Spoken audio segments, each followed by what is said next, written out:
Hey guys, tonight we're tiptoeing across the oldest switchboard in history, the line between mortals and their very busy gods.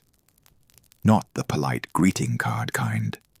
I mean the thunder-hurling, crop-ruining, miracle when they feel like it kind.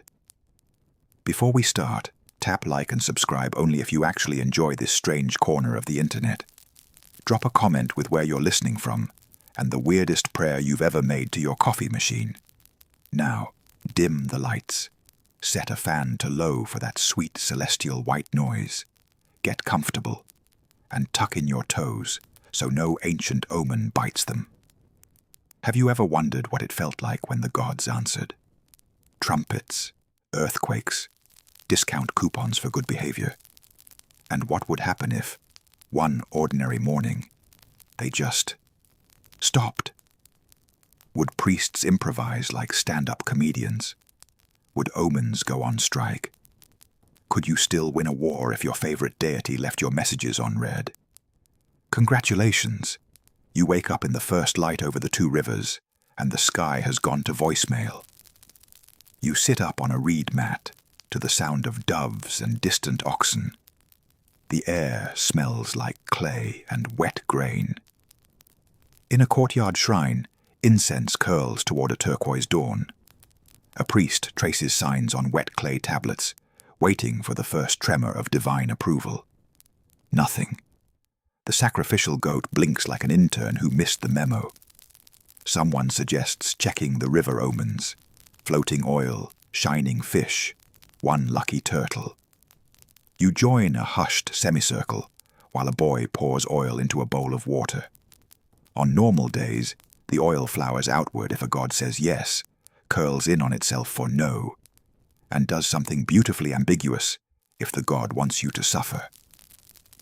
Today the oil sits there, a lazy slick, refusing to perform. The priest clears his throat and announces a temporary, cosmic delay, as if the heavens are stuck behind a cart in traffic. You feel the neighborhood's fear press in, farmers with seed bags, a woman with a feverish child, a scribe with a lawsuit, and great hair. Everyone wants an answer. The priest tries plan B, liver divination. The goat reconsiders its life choices. The liver arrives warm, shining, complicated, a topographical map of fate. The priest studies the sacred notches. The notches stare back. Silence. You swear even the flies pause midair. A breeze moves through barley and gives you a ridiculous thought. Maybe the wind is answering. It isn't. The wind is just wind. Someone suggests sending a runner to the big temple. You volunteer your legs because when the gods ghost you, cardio suddenly feels like strategy.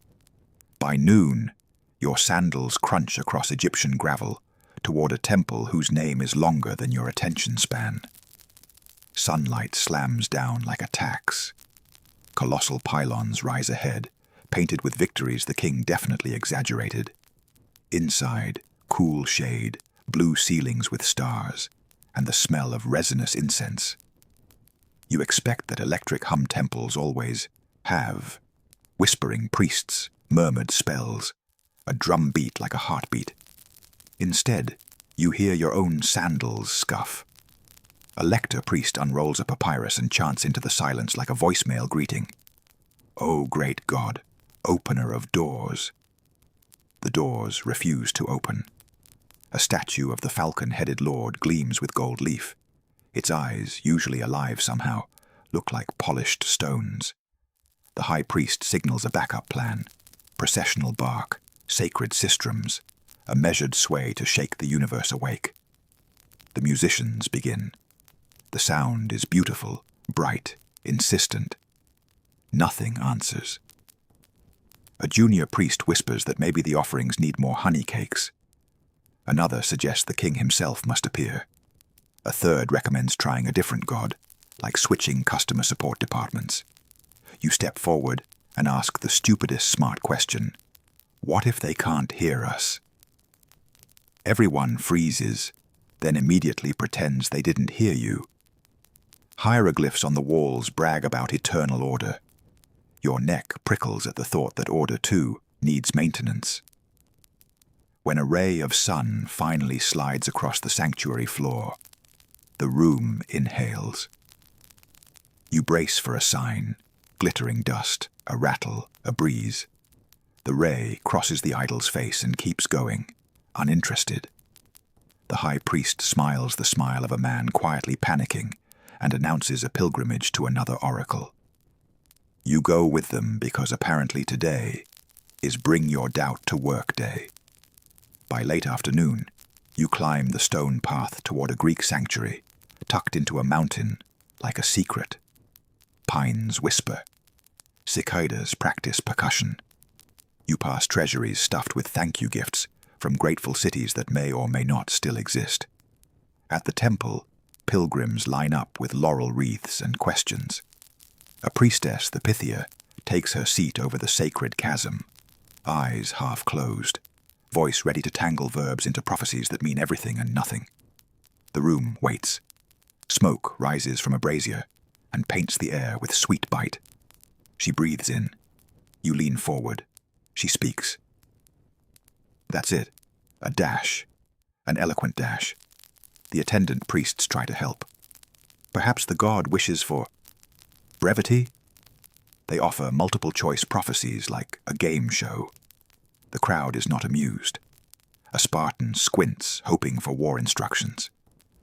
A farmer clutches a clay piglet, praying for rain. A lovesick poet wants to know if their crush even knows they exist. The priestess tries again. A sound comes out like a door thinking about opening.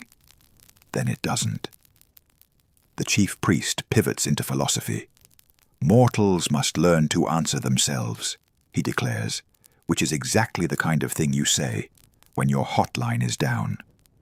Outside, a sudden gust scatters laurel leaves down the steps, like green confetti at a party no one planned. You collect one, tuck it behind your ear, and feel ridiculous. The sun slides lower. You realize every culture has the same emergency plan. Go somewhere else, and hope the signal is better. You follow a group of traders who swear the northern gods are loud, direct, and fond of shouting across storms. Evening finds you on a cold shore, where the wind does CrossFit. A timber temple rises among dark pines. The air smells like salt, smoke, and iron. People move with brisk purpose, cloaks flapping, hair braided for either worship or weather. A gothically cheerful priest lifts a horn of ale and calls on a one-eyed wanderer who usually cannot resist a good story. The response is the kind of silence that feels personal. The priest shrugs, which seems very on brand, and orders plan destiny, cast lots, read runes, listen for the deep grammar of the world. The carved stones clatter onto a fur pelt. Their angles say many things. Together they say nothing. A storm builds on the horizon, a long bruise of cloud. Thunder mutters. You half expect a booming voice to roll out of it and tell everyone to calm down and sharpen their axes. Instead, rain begins like a rumor and upgrades to a policy. In the downpour, someone laughs the hard laugh of people who understand that life rarely checks your calendar. The gods are testing us, a woman says, tightening the strap on her shield, as if tests always involve shields. You ask what happens if the testing never ends. She considers. Then we keep the fire going, she says, and tell the next story. It is not the miracle you wanted, but it is a plan. Lightning stitches the sky. No voice rides it. The priest declares the omens pending review and waves you toward warmer latitudes where, rumor says, the sun itself answers prayers with blood-red certainty. You go because curiosity is a beast, and you are on the leash. You reach a city of drums and color as night blooms like a flower. The temple steps rise in geometric perfection, stone stacked toward a sky that pretends to listen. Torches spit and hum. Incense burns with a sweet edge. A procession moves, white cotton against black night, feathers catching firelight. Priests lift knives that flash like small opinions. The crowd's breath syncs with the drums, a living engine. You expect at last an answer, something definite, a sign that says, plainly, yes or no. The chant begins. It enters your bones and rearranges the furniture. A priest raises his hands to the stars. You brace. The stars do what stars do. Burn from impossible distances, ignore everything, and look gorgeous. The chant falters. The knife lowers. Someone whispers a prayer into a conch shell and holds it to the air like a phone. It echoes back their own voice. You feel a wave of vertigo, the sense that the world is a stage where the stage has opinions. A child laughs and points at a moth spiraling through torchlight. For a moment, the crowd watches the moth as if it knows secrets. Maybe it does. Maybe the secret is that you are always meant to talk to each other. The high priest makes a decision that surprises everyone. No sacrifice tonight. A murmur rolls down the steps like distant surf. People begin to disperse, careful, thoughtful, still hungry for instruction, but also strangely taller, as if carrying their own answers makes the spine remember how to stand. You look up one last time and say nothing. The sky says nothing back. You feel understood. So tonight, as you settle into a bed that doesn't smell like incense, rain, or hot stone, consider the stupid, brilliant courage of people who woke up to silence and kept going.